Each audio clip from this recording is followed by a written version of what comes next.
What is up, everyone? Back again. Happy Football Friday. It's nice and cold. There's still snow outside from Wednesday here in Milwaukee, so we're getting through. But it's the weekend. XFL Week 2 kicked off last night. Gonna look at the rest of the games for the week. Got some news, not much going on in between shows this week, so it'll be a pretty short show, especially since it's just me today again. But let's get started here. Talking XFL Week 2. I got my old school AAF, Alliance of American Football, Atlanta Legends shirt on here. But regardless, last night was a hell of a game. The St. Louis Battlehawks improved to 2-0, dropping the Seattle Sea Dragons to 0-2, 20-18 win there for St. Louis. And it was AJ McCarron again, second straight week leading his team to a comeback victory. Donnie Hagman with the game-winning 44-yard field goal as time expired. Ben DiNucci has been playing well. I have to say that. 19 of 29, 65.5%, 196 yards, 2 touchdowns, 8 carries, 38 yards, a fumble. The turnovers, again, just killed Seattle in the second half. 3 fumbles by the offense there. DiNucci also did convert a 3-point conversion to Josh Gordon, I believe it was. AJ McCarron, though, like I said, 22 of 36, 61.1%, 184 yards, 1 touchdown, 5 carries, 41 yards, and a rushing score as well. He converted a 2-point conversion to Hakeem Butler. No, it was to Austin Prohl, maybe. I don't recall who he had that 2-point conversion to. But regardless, great performance by McCarron once again. Morgan Ellison for the Sea Dragons led the game in rushing, 10 carries, 50 yards, 1 fumble, though. Again, the fumbles just crushing Seattle's game. 4 receptions, 24 yards for Ellison as well. Ja'Cour Pearson had a great night, really mostly in the first half. Didn't do much in the second, but 4 catches, 78 yards, a touchdown on 8 targets, and a fumble from the Seattle wide receiver there. Hakeem Butler had a big touchdown. And then Austin Prohl, I put him up there not because he scored, not because he did anything special, but he did catch the ball that set up the game-winning field goal there from McCarron. So another clutch performance by Austin Prohl. Dad's got to be proud. Ricky on the coaching staff there. And then defensive player of the game, I'm going with Seattle's linebacker, Tuzar Skipper. 4 tackles, 3 of them solos, 1 sack, 2 tackles for loss, and 1 forced fumble, as well as I mentioned there, Donnie Hagman. Tough night overall. Went 2 of 4 on field goals, 44 long, and he kicked 2 44-yard field goals, including the game winner. The Battlehawks, +3, they went outright. I had them at +105 money line, so lucky me. Over 36.5. I know game time it was up to 38, so pushed if you got it at game time, but pregame it was 36.5. That's where it started anyways. USFL news, the New Orleans Breakers continuing to churn their roster out there. They have signed CFL veteran quarterback McLeod Bethel Thompson, coming back to the States after a lengthy career in the CFL. Going to try to make it work in the USFL and get to the NFL. The Philadelphia Stars also making a signing. They signed former Oregon wide receiver Devin Williams, speedster for days there. Good signing for Philly. College football news. I mentioned some rules proposals that they're looking at changing for possibly even this season coming up in the fall. But the other rule proposed rules that they are looking at, mostly XFL ones, prohibiting consecutive timeouts. That's been a contentious topic in college football the last couple of years, that you can ice the kicker with like 3 straight timeouts is ridiculous.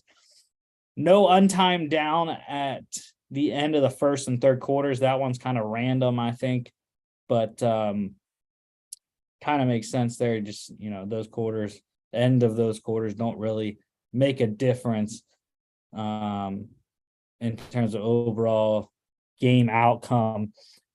Clock running on after first downs, except inside 2 minutes, which makes sense. That's what the NFL does. So that one makes sense. And then clock running on incompletions once the ball is spotted. That is a CFL rule as well, or a XFL rule as well. So that'd be interesting to see that implemented in college football. NFL news, some coaching hirings here on the coaching carousel. Still some coordinator spots out there, but the Broncos, they have hired Cardinals defensive coordinator and former Broncos head coach Vance Joseph as their defensive coordinator. It's interesting. I thought Rex Ryan, ESPN analyst Rex Ryan, was the favorite, but alas, they go with Vance Joseph there in Denver. The Chiefs, they promoted quarterback coach Matt Nagy to offensive coordinator, the obvious candidate to replace Eric Bieniemy. Nagy had been the Chiefs OC prior to his head coaching stint with Chicago, so it makes sense for Nagy to return to his old spot there in KC. The Browns have found their special teams coordinator. They hired Colts special teams coordinator Bubba Ventrone as their assistant head coach and special teams coordinator. And then the Broncos, once again, making an interesting hiring on Sean Payton's staff. They are hiring Giants quarterback Davis Webb as the QB coach there in Denver. So the 28-year-old Davis Webb going to coach the 34-year-old Russell Wilson there. Interesting situation in Denver. Cap moves, still trying to get down to the plus side of the cap are a bunch of teams, especially the Saints, like they do every year. But March 15th, league year opens, you got to be under the cap. So the Saints converted $12.92 million of right tackle Ryan Ramchik's base salary into a bonus that clears $10.335 million in cap space there. And then they also reworked the deal of kicker Will Lutz.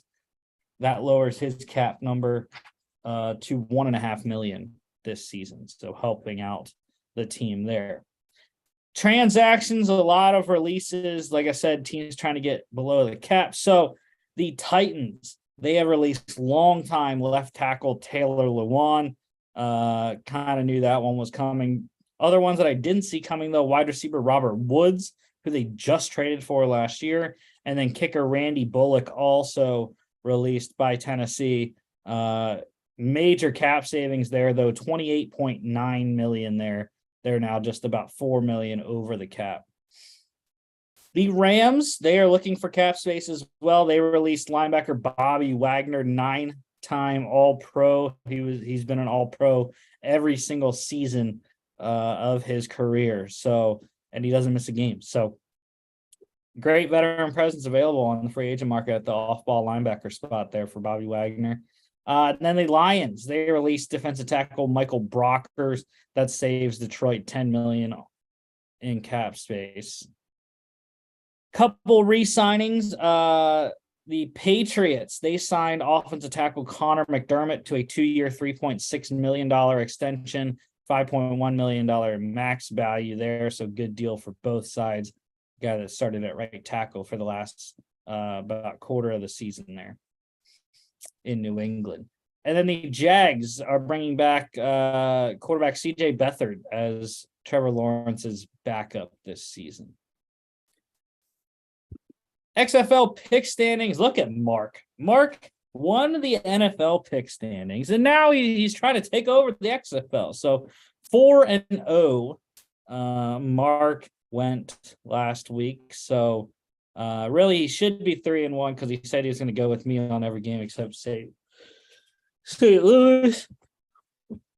But I picked Houston for him. Luckily for him, I did because that was the one I lone wolfed. I lone wolfed the Orlando Guardians, the only blowout of the weekend. Horrible selection by myself. And then Logan lone wolfed the Vegas Vipers last week, and they lost to the Arlington Renegades. So 3-1 for Logan and I, 4-0 for Mark. See if he can keep that undefeated streak going this week. I didn't get picks from the boys this week, but we'll get them in. I am going tomorrow, the only game tomorrow, the DC Defenders at the Vegas Vipers. Of course, I'm picking my DC Defenders. How can I not? They had a miraculous comeback against the Seattle Sea Dragons last week. Vegas played a tough game at Arlington. They're going to have their hands full. I think both teams are pretty solid. This should be a close game once again, but I got to go with my DC Defenders. Total is 34.5, really low for this game. And I do think it goes under. I like the defense by Greg Williams for DC. And Vegas played Arlington pretty well last week, so go with the under. Why not? 7 p.m. FX and ESPN Plus. And then a doubleheader on Sunday, the San Antonio Brahmas at the Orlando Guardians. I'm going with the Brahmas. It's the only favorite I picked this week. And, I think Hines Ward's crew is going to get it done. Orlando struggled mightily against Houston last week. Their defense was just gouged by the passing attack. So look for the Brahmas to take advantage of that and see if they can get one over on Orlando on the road. Total is 38. I'm going to go with the over. Actually, I'm going to go with the under. I changed my mind. Under 38, I think possibly it's a little too high. It's the highest we've seen a total, except for the next game. But 4 p.m. ESPN and ESPN Plus. And the last game of the weekend, a star showdown here. The Arlington Renegades at the Houston Roughnecks. Houston 5-point favorites. I did pick Houston for Mark. I'm going to go with the Arlington Renegades, though I believe in Bob Stoops' crew. Drew Plitt played very well last week, and I think the defense is better than the Orlando defense. So give me Arlington, at least the points. I'd have them +4. I wish I would have got them +5, but I would take the points at the very worst with Arlington. And if you want to take them outright, go ahead, because I'm going to roll with it. Total is 40 for this game, and I'm going to go over. I think this is going to be a high-scoring affair. Not a lot of defense. It's going to be Bob Stoops' kind of game. Wade Phillips on the other side. They're going to try to keep that thing under 40, but still, I think it goes over. 7 p.m. ESPN 2 and ESPN Plus. And that is a show. Like I said, very, very short show today. Not much going on in the world of football in all the leagues. XFL Week 3 next week. We'll be looking at the game previews. I believe next week we have one game Saturday and a triple header Sunday. So that should be very entertaining, I think, for a lot of fans. Yeah. One on Saturday, triple header Sunday. So, yeah, don't forget to follow us on all our social media at FAA Podcast on Instagram and Twitter, at FAA_bets as well, FAApodcast.com, where you can catch all our previous shows. And make sure you follow us here on YouTube, Facebook, Spotify, Apple Podcasts, and iHeartRadio. Again,